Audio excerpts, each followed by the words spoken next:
The color Flurry. I love a McFlurry. The company Benjamin Moore. This is Hue Review, so let's hang out and I'll do a review for you. I don't know why that wink kind of makes me cringe, but I impulsively do it anyway. Welcome, or welcome back if you know who I am. If you don't, I'm James, and this is The Paint People. This is a channel that talks about paint colors and paint products and color theory and sometimes design. This show specifically is a color review show, and my goal is to review every single color. Not in the entire spectrum, but of the major paint companies, the colors that people want to hear about, I'm going to go through them all methodically and with great vigor. So in this video, you can expect to hear about Flurry's vibe, its versatility, and also my verdict on whether I would use this color. And I will give you a couple colors that I think go well with it, both on the off-white side of things and then the more mid-tone / light side of things. So 3 colors that are kind of in the same family that I think look good together. Now, before we get into this review, I will give you some other options from different paint companies because I know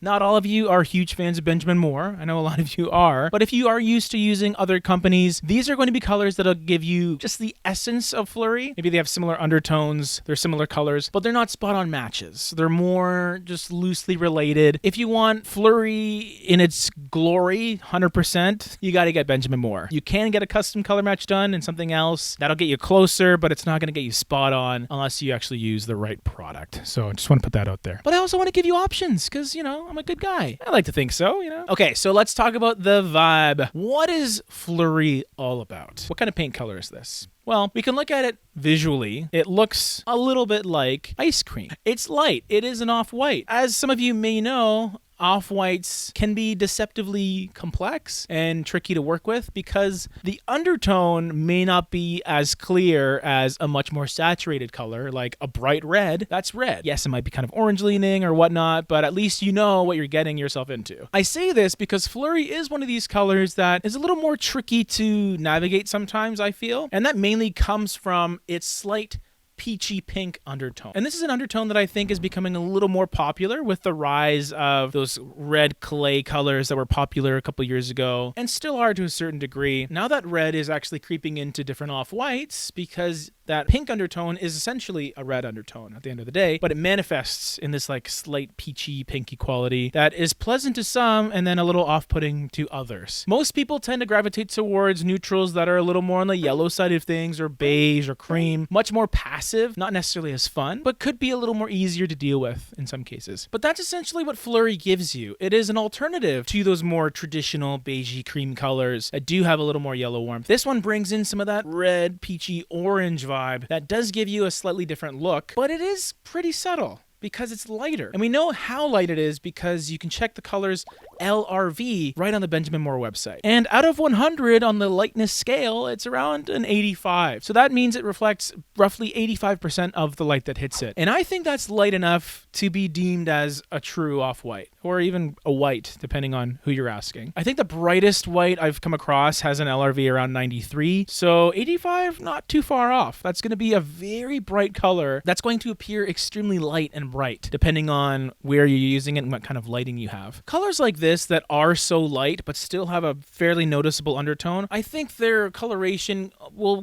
get more accentuated if you surround it by much brighter, more neutral start colors or more complementary choices that are perhaps on the opposite end of the color wheel, like green leaning colors. That's where the peachy quality might come through a little bit more, kind of like my sweater actually. But the only way to really know how a color like Flurry will act or react to your home and its surroundings is to test it out. So before we continue, before I say anything else, test your colors out. Make sure to get a tiny little can of paint before you get a really big one. If you skipped out on testing before, you probably know the pain of putting up a color and then realizing it's not what I thought it was. So that's going to be the vibe of Flurry. This is an off-white. It is warm leaning. It's kind of soft and delicate, but it does have a peach quality coming from a little bit of an orange undertone that can look more apparent than not in some cases. Now, what about the versatility here? How usable, how flexible is this color in practical use? And I think this is a super important point because colors that are versatile give you options. So if you use this color in your hallway as an example, it may look beautiful now with your current flooring, but a couple years down the road, you change your flooring out. It'd be nice to have a color that you don't need to repaint because of its versatility. In terms of Flurry's versatility, versatility, I would put it at a low-mid versatility on the interior side of things. It's for a couple reasons. One, I think the peach undertone can be a little triggering to some people.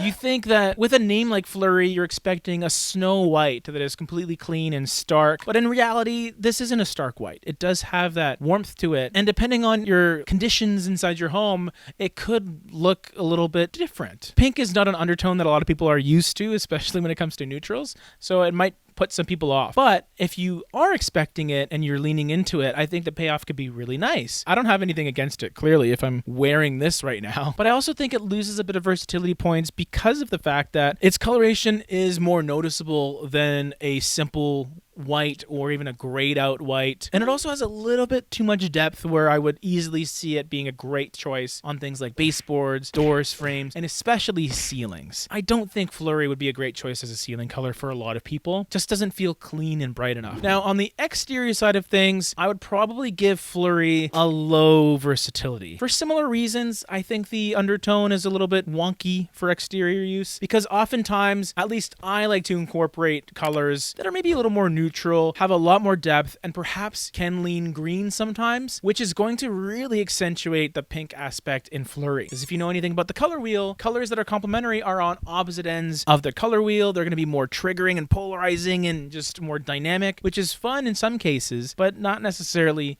in others. Honestly, can't think of a reason for me to use it outside at all, but that's just me personally. So not a great start for Flurry. What do I think though? What is my verdict on this color? Would I recommend it to you? Would I use it in my home? How would I use it? So where on the palette pyramid would I put this color? Is it a main color that I would recommend throughout an entire home? Is it more of a support color that is kind of playing second fiddle to another color? Or is it a finishing color that you use very seldomly in small pockets to accentuate, use as an accent essentially? Honestly, I've been mulling this over a little bit. It's kind of tricky, tough for me to decide, but I would probably put Flurry as a support color and not as a trim color. I would actually have this as another wall color that you would use maybe second most out of a whole color palette. And then a main color that is maybe a little bit darker or a little bit more clean. That would be the feature. And then Flurry could be another option if you want something a little bit warmer maybe, or just a different take on warmth, just to give you something a bit different. But really to me, it is more of a wall color if you're going for something a lot lighter. So that's how I would use it. But would I? Would I use Flurry in my home?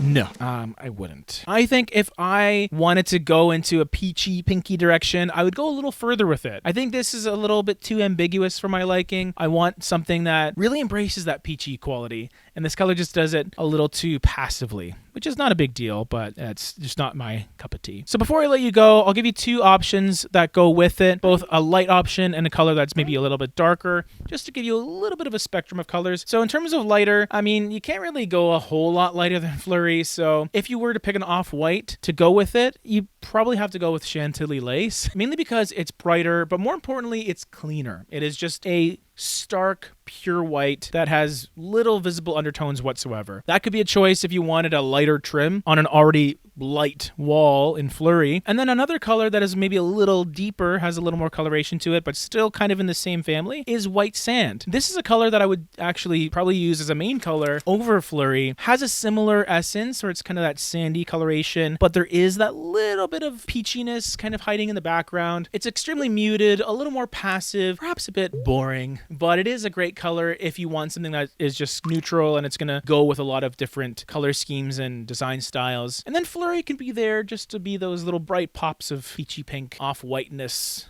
every once in a while. So that's the review, and if you want a full palette pyramid utilizing Flurry, let me know in the comment section below, and I'll do that on the next episode of Palette Pyramid. But we also have another video right over here for you.